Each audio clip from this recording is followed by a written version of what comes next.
Yes.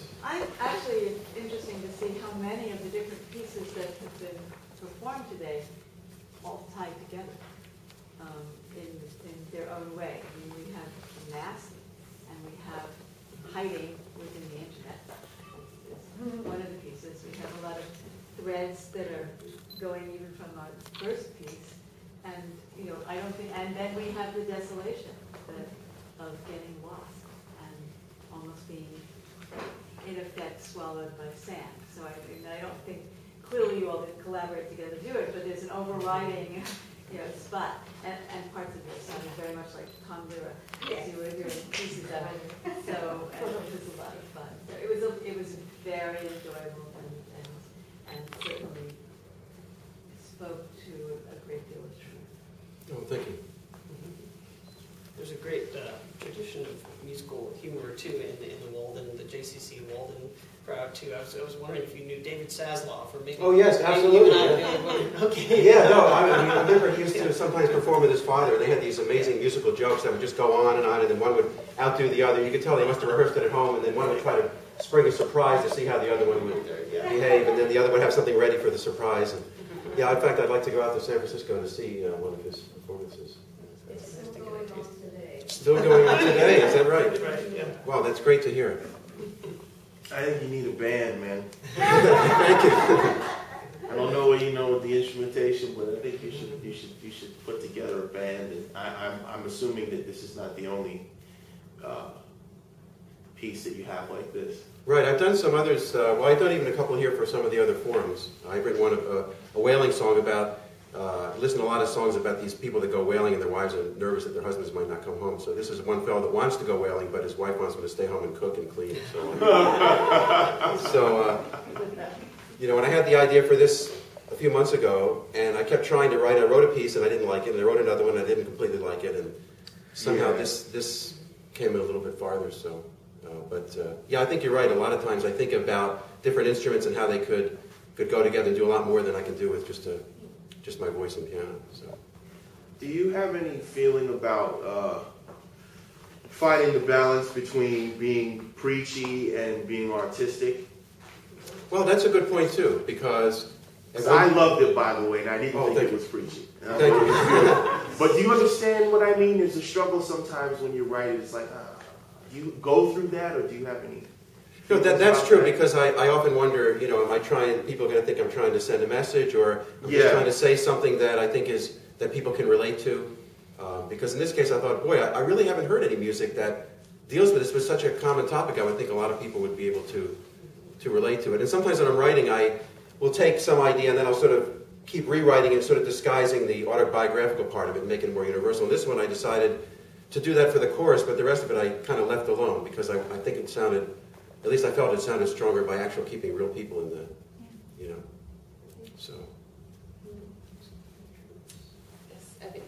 I liked how you used the comic relief while it was such strong topics that you were talking about. I thought there were a lot of global messages that were mixed in, and I thought that it was very delicately put with the comic relief, so it was still a very strong message, and I thought that was really good. Oh, thank you very much. Yeah, I was trying to do that actually, so. Well, it was very well done. Thank you. Personally, as a classroom teacher, I see that as a piece that invoked a lot of discussion among upper elementary and middle school kids.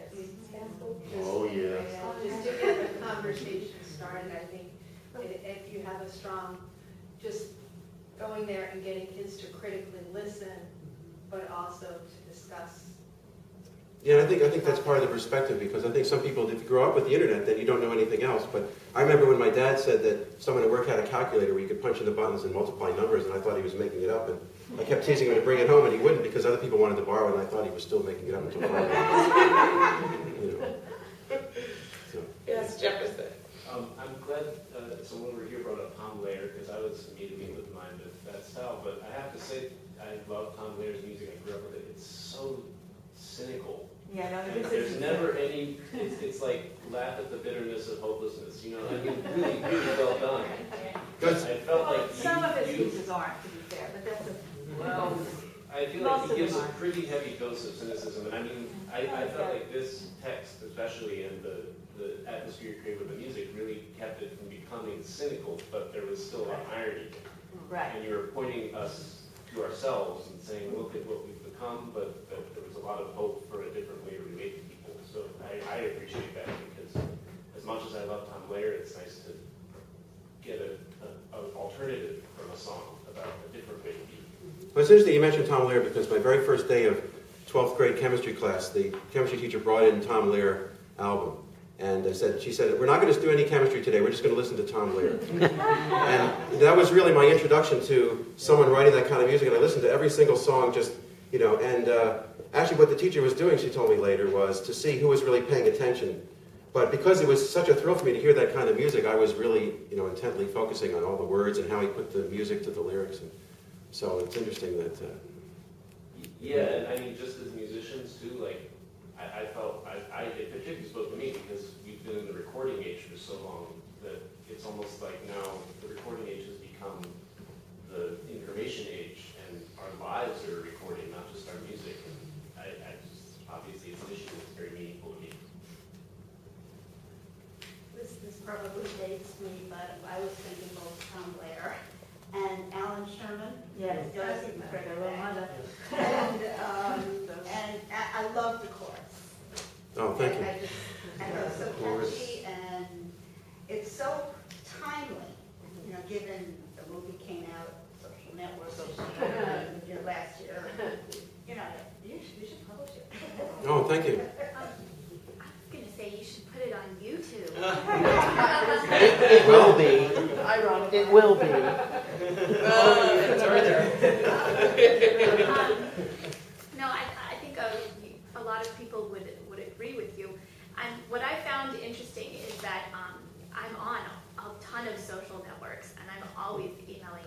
And it is incredibly antisocial, even as it is, I think if you view it as a tool rather than as like a society, then it's in its proper perspective. But you're right, it's gotten way out of its proper place, you know. And what I've noticed is that a lot of people, they don't just go on the web and look me up or whatever. Like, I have a nice website, you know, to try and put my music out there. But really, only people who have met me and talked to me have any interest in going to my website.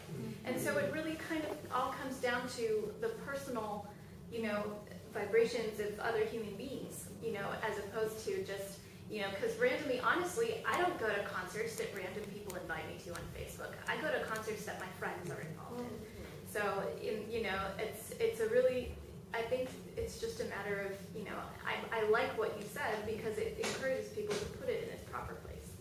Well, thanks. It's interesting you mentioned that, because actually I did promote this particular concert on, you know, different kinds of websites, and then I called some people this morning, and the people that showed up were pretty much the people that I called this morning.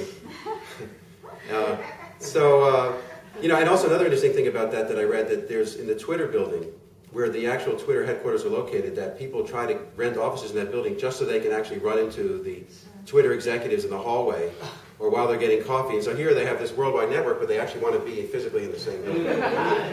Wow. Great. Thank you so much. Thank you.